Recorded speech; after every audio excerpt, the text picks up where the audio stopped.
Why don't you stop, call your pilots home now immediately. तो कहीं ना कहीं इस बात का एहसास तो हो रहा है कि हो सकता है ईरान अमेरिका की बात ना सुने, लेकिन नेतन्याहू भी उसकी बात सुनने को तैयार नहीं है। मैं तो पहले भी बहुत बार कह चुका हूं भाई कि नेतन्याहू के तो सर पर खून सवार है भाई। अगर जंग खत्म हो गई तो यह आदमी करेगा क्या अल्टीमेटली? इसके पास है क्या सिवाय जेल जाने के अलावा? तो कुछ है नहीं। करप्शन के इतने चार्जेस हैं इसके ऊपर कि इतना सब करने के बावजूद भी हीरो नहीं बन पाया।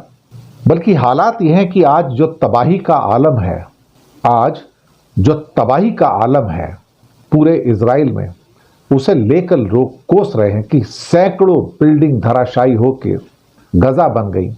जो नेतन्याहू ने गजा में लोगों के साथ किया, उनकी बिल्डिंगों को बर्बाद करके, लोगों को मार के, आज वही सीन उसके सामने उसका पीछा नहीं छोड़ रहा है। इसी के ऊपर बात करेंगे। मैं आपका दोस्त और होस्ट दिनेश केवरा, स्वागत है आप सबका। नाम नहीं ले पाऊंगा आज भी।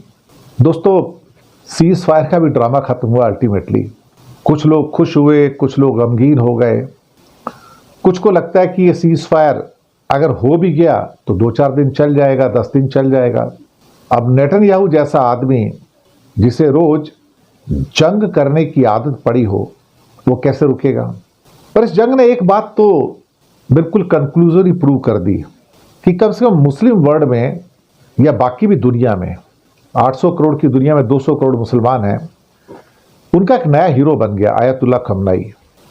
देखिए, हीरो बनने के लिए ना कोई ऐसा थोड़ी कि बड़ी तगड़ी बॉडी हो किसी की और दूसरे को किसी मैदान में जाके मार पीट दे और जीत जाए। नहीं, हीरो वो है जिसके पास हिम्मत है, दुनिया के सबसे ताकतवर इंसान के सामने खड़े होने की हिम्मत है, उसे जवाब देने की हिम्मत है कि तू बाकी सबको डरा सकता है, धमका सकता है, मुझे नहीं धमका सकता। और ये बात उसने कही नहीं, लेकिन उसने प्रूव कर दी।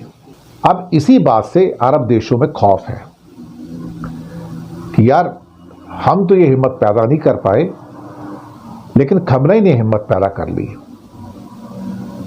और यही तो ये गुलाम जितने देश थे जिन्होंने खुद मुसलमानों के साथ गद्दारी की, अब ये अपनी रियाया से, अवाम से आंखें कैसे मिलाएंगे? क्योंकि अब उनकी अवाम को भी लगता है, कतर की अवाम हो, सऊदी की, यूएई की, बहरीन की, ओमान की, कुवैत की, इराक की, कि भाई हीरो तो खमनई है, क्योंकि घुटने नहीं टेके इसने। यही तो खास बात है साहब, इंसान ने घुटने नहीं टेके। उसकी हिम्मत की चर्चा पूरी दुनिया में हो रही है कि अमेरिका के दबाव का उसने सामना किया है। उसके अंदर एक डिटर्मिनेशन थी, फिलिस्तीन के समर्थन में भी डिटर्मिनेशन थी, अपने कंट्री को प्रोटेक्ट करने में उसने जो हिम्मत दिखाई है, और मुस्लिम वर्ल्ड में उनको अच्छा खासा इस समय सपोर्ट मिल रहा है, बल्कि वो हीरो बन के निकले हैं। कहने को कतर पे उनका जो हमला था वो इंडिकेटिव था। उसने कहा था कि मैं कतर में किसी भाई बहन को मारना नहीं चाहता, लेकिन ये साफ कर दिया कि मैं तुमसे डर नहीं सकता। जब तेरा नाम ट्रंप हो या नेतन्याहू, ईरान तुमसे डर नहीं सकता। और बस यही एक चीज थी जो अरब देशों के रूलर्स के अंदर, उनकी रीढ़ की हड्डी के अंदर कंपन लेके पैदा हुई कि यार ये आदमी किसी और मिट्टी का बना है, ये आदमी किसी और मिट्टी का बना है। ये शख्स वो शख्स है जो वास्तव में क्या कहते हैं ना कि कुरान के रास्ते पे चलता है, जिसमें कहा जाता है कि जो गलत काम कर रहा है उसका कभी साथ नहीं देना, और जो सच बोलता है उसका साथ देना। बाकी सब तो झूठ और मक्कार का साथ दे रहे हैं ना। लेकिन खमनई के लिए भी एक तरह से कहा जाए तो 86 ईयर की उम्र है, उसके बावजूद भी उसने सरेंडर करने से इनकार कर दिया और कहा कि हम आपके लिए आखिरी सांस तक लड़ेंगे। और ईरान की जो रेस्पेक्ट थी वो पूरी दुनिया में बढ़ गई। दुनिया के जितने मुसलमान मुल्क हैं, जो बाकी भी मुल्क हैं जो अमेरिका से डरते थे, उसमें उसका सम्मान बढ़ गया, उसकी इज्जत बढ़ गई। और जो देश अपने आप को मुसलमानों के खलीफा बनना चाहते हैं, सऊदी, टर्की वगैरह या बाकी कई और, उनके लिए तो कहीं ना कहीं जाके डूब मरने वाली बात है। मैं सच कह रहा हूं, क्योंकि सऊदी ने भी गद्दारी की और टर्की को पता था कि B-2 बॉम्बर्स जा रहे हैं, उसने भी गद्दारी की। तो गद्दार खलीफा नहीं बन सकते। खलीफा तो वही बनेगा जो ऊपर वाले का सच्चा फॉलोअर होगा, सच्चा फॉलोअर होगा। ले दे के सऊदी, कतर इन्होंने सिर्फ कंडेम ही तो किया कि अमेरिका ने किया, गलत किया, लेकिन अमेरिका के जहाज़ों को सपोर्ट किया, उसके एयरबेसेस को सपोर्ट किया, उसकी मिलिट्री को सपोर्ट किया, उसकी B2 बॉम्बिंग को सपोर्ट किया, सब कुछ तो किया। और उसके बाद भी अपने आप को दूध का धुला बोलते हैं। ये दिक्कत तो हुई है ना सारी की सारी अल्टीमेटली। तो इन सब के कारण से इन सारे अरब देशों में OIC के अंदर, ऑर्गेनाइजेशन ऑफ इस्लामिक कंट्री में, ईरान खलने लगा। और वैसे भी ईरान एक अलग किस्म का शिया कंट्री है, तो सुन्नी लोगों को शिया वैसे पसंद नहीं आते, वो भी दिक्कत है ना। तो ऊपर से जो मर्जी कहें कि हमारे मुसलमान भाई बहन है, लेकिन सच बात तो ये कि ये सब उसके दुश्मन हैं, जो भी हो। लेकिन इस समय पूरी दुनिया के खमनाई हीरो बन गए। यही तो सऊदी, टर्की और बाकी मुल्क नहीं चाहते थे ना कि वो हीरो बन जाए। मुझे लगता है कि जो खमनेई ने कर दिखाया है, अब वो इतिहास के पन्नों में दर्ज हो गया है। अब आप उसको फाड़ नहीं सकते, मिटा नहीं सकते, कुछ नहीं कर सकते आप। इस दुनिया में कायरता की कहानियां लिखी गई हैं, कवर्ड्स, कायर, तो सऊदी हो, इराक हो, कुवैत हो, बहरीन हो, कतर हो, UAE हो, ओमान हो, कायर मुल्कों में इन्होंने अपना नाम लिखवा लिया कि नाम तो खुदा का लेते हैं, लेकिन सच बात तो कहा जाए, ये दरअसल ये खुदा का भी नाम बदनाम करते हैं। और ये उन लोगों का साथ देते हैं जो दुनिया का नाश करने में लगे हैं, इजराइल और अमेरिका। अब एक और खबर जो उसके साथ जुड़ी हुई थी कि ईरान ने जब पलटवार किया सुबह, तो इजराइल के 8-10 आदमी मारे गए और काफ़ी घायल हुए, बहुत बड़ा विनाश हुआ है। इजराइल में जगह जगह देखो तो ऐसा लगता है गजा की तस्वीरें आ गई हैं, सैकड़ों हजारों बिल्डिंगें टूट चुकी हैं, ध्वस्त हो गई, रहने लायक नहीं बची साहब। इंश्योरेंस कंपनियां सच कहा जाए तो बैंकरप्ट हो गई, दिवालिया हो गई, दिवालिया। आज ट्रंप को गुस्सा आ गया कि कुछ एब्यूजिव वर्ड भी यूज कर दिए नेतन्याहू के लिए कि इतने लंबे टाइम से तुम वॉर लड़ रहे हो, तुम क्यों लड़ रहे हो, तुम्हें पता है क्या कर रहे हो तुम। तो बहुत आपको पता है कि ब्लंट आदमी है ट्रंप, वो कुछ भी कह सकते हैं। उनका कहना है अब न्यूक्लियर साइट बर्बाद हो गई ना, धंधा खत्म, अब जंग बंद करो। हम ये बात पहले से कहते आ रहे हैं, ट्रंप ने अब कही है। कहता है तुम इतने लंबे टाइम से लड़ रहे हो, तुम्हें खुद नहीं पता कि तुम कर क्या रहे हो। और फिर खासतौर से बहुत ज्यादा नाराजगी जताई नेतन्याहू के ऊपर कि why you're fighting right now, अब किस बात के बम गिरा रहे, क्यों गिरा रहे हो। जो भी था, मुझे लगता है अपने आप में ये भी एक हिस्टोरिक है कि ट्रंप ने इतनी अब्यूजिव लैंग्वेज यूज की नेतन्याहू के लिए। लेकिन क्या वो नेतन्याहू को रोक पाएंगे? क्या वो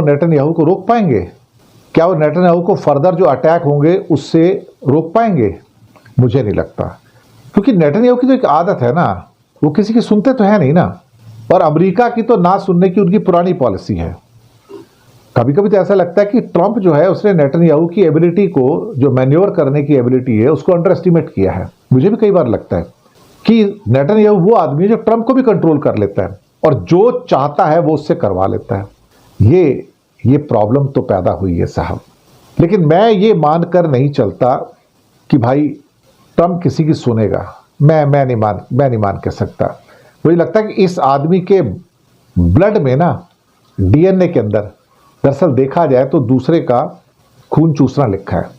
इसे लोगों की जान चाहिए, इसे लोगों का सड़क पर बहता हुआ खून देखना है। और जितने ज़्यादा पैलेस्टाइन में देखो कितना खून देख चुका है। कोई आदमी पैदा होता है ना। अगर हिटलर ने कई लाख ज्यूज को मारा था तो नेतन्याहू के सर पर भी एक क्रेडिट तो जाएगा कि उसने लाखों पैलेस्टीनियन को मारा है, और तो किसी ने मारा नहीं। तो जेनोसाइड तो किया है ना, नरसंहार किया है ना उसने भी। He is a genocide man. तो हिटलर के बाद कोई सबसे क्रूअल आदमी जो धरती में पैदा हुआ वो नेतन्याहू है। और इस जैसे आदमी को इस दुनिया में रहने का अधिकार नहीं है एक्चुअली। उसके बावजूद भी इजराइल के लोग उसको वापस लेके आते हैं, तो कुछ नहीं, वो अपनी ही मुसीबत पैदा कर रहे हैं। और इससे ज़्यादा क्या कह सकता हूं मैं। अब जब अपनी मुसीबत पैदा करेंगे तो फिर आप क्या कर सकते हो? आपके लिए तो फिर परेशानी है देखा जाए तो। लेकिन ठीक है, अब जो हुआ सो हुआ। लेकिन ट्रंप की नाराजगी हो सकता है ये भी नाटक है कि मैं दुनिया को दिखाना चाहता हूं कि भाई हाँ मैं नाराज हूं, लेकिन अंदर से तो एक ही है ना। लेकिन ट्रंप ने एक बात कही कि खमनेई ही ईरान के चीफ रहेंगे। इसने शायद इजराइल को परेशान भी किया होगा, हो सकता है उसने परेशान भी किया होगा। लेकिन मुझे एक बात की तो अब पूरी क्या कहते हैं कि कंफर्मेशन है कि भाई ट्रंप नेतन्याहू को कंट्रोल नहीं करेंगे। और मेरा अपना मानना है, पर्सनल मेरा मानना है कि ये जंग रुकेगी नहीं। ये बीच बीच में ऐसे ही पटाखे छूटते रहेंगे, 2-4 दिन रुकेगी, फिर एक आधा पटाखा छूट जाएगा, फिर 2-4 रुकेगी, फिर पटाखा छूटेगा। ये चलती रहेगी अल्टीमेटली, ये अब चलती रहेगी। जबकि ट्रुथ सोशल के ऊपर ट्रंप ने लिखा था कि इजराइल भैया अब बम मत गिराओ, अब यदि आप ऐसा करते हो तो ये बड़ा वायलेशन है, अब अपने पायलटों को घर बुला लो और बहुत हो गया, मुझे ये पसंद नहीं आया कि आप फिर से हमला करो। तो ये बातें जो उसने कही हैं नेतन्याहू को, तो मानने वाला तो है नहीं भैया, जो मर्जी कर लो आप। मुझे 100% यकीन है कि ये आदमी उसको नहीं मानेगा किसी भी हालत में, क्योंकि उसे लोगों को मारना है रोज, तो कहाँ मारेगा यार वो जाके। एक सोचने वाली बात है कि एक आदमी को अगर मारना है तो कहाँ मारेगा वो जाके, या तो गजा में मारेगा, वहां गुस्सा निकालेगा, और वहां नहीं मिलेगा तो कहीं और जाके मारेगा, लेकिन उसको लोग चाहिए मारने के लिए। अब देखते हैं क्या होता है। इसके अलावा एक खबर और भी है, एससीओ का सम्मेलन हो रहा है, शंघाई कोऑपरेशन ऑर्गेनाइजेशन का, और ये चाइना में हो रहा है, किंगदाओ के अंदर। राजनाथ सिंह जा रहे हैं। वैसे तो ये एंटी टेरर ऑर्गेनाइजेशन है, चाइना तो मुखिया है ही उसका, और 2020 के बाद जब से गलवान हुआ उसके बाद किसी भारतीय मंत्री की ये पहली यात्रा है। लेकिन एससीओ ने अभी एक प्रस्ताव पास किया था जहां उन्होंने इजराइल की ईरान पर हमले की निंदा की थी और भारत ने अपने आप को उससे अलग कर लिया था। मुझे लगता है कि इस सम्मेलन के अंदर फिर से इस पर चर्चा होगी, और चर्चा होने के बाद एक बार फिर से प्रस्ताव पास किया जाएगा और जॉइंट कम्युनिकेशन आएगा यहाँ पर, और भारत एक बार फिर से इजराइल का साथ देने की कोशिश करेगा, ऐसा मेरा अनुमान है। इंडिया अपने आप को डिसोसिएट करने की कोशिश करेगा, लेकिन कम्युनिकेशन तो आएगा। कम्युनिकेशन तो निकालने से अल्टीमेटली इंडिया रोक नहीं पाएगा, और कम्युनिकेशन तो वही निकलेगा जो चाइना चाहेगा। बाद में हो सकता है कि सिर्फ इतना भारत कहे कि हम उस बात से सहमत नहीं हैं, इससे ज़्यादा और क्या कहेगा, इससे ज़्यादा कहने की और बात भी क्या हो सकती है। तो मेरे हिसाब से जो चीज़ें हैं वो कहीं ना कहीं इसी दिशा में आती हुई लग रही हैं। तो इसके साथ ही मैं आपसे इजाज़त चाहूँगा, और जो भी फ्रेश न्यूज़ होगी वो मैं आप तक लेकर आता ही रहता हूँ, पहुँचाता रहता हूँ। आप लोग हमारे साथ आते हैं तो आपका जितना शुक्रिया किया जाए उतना कम है।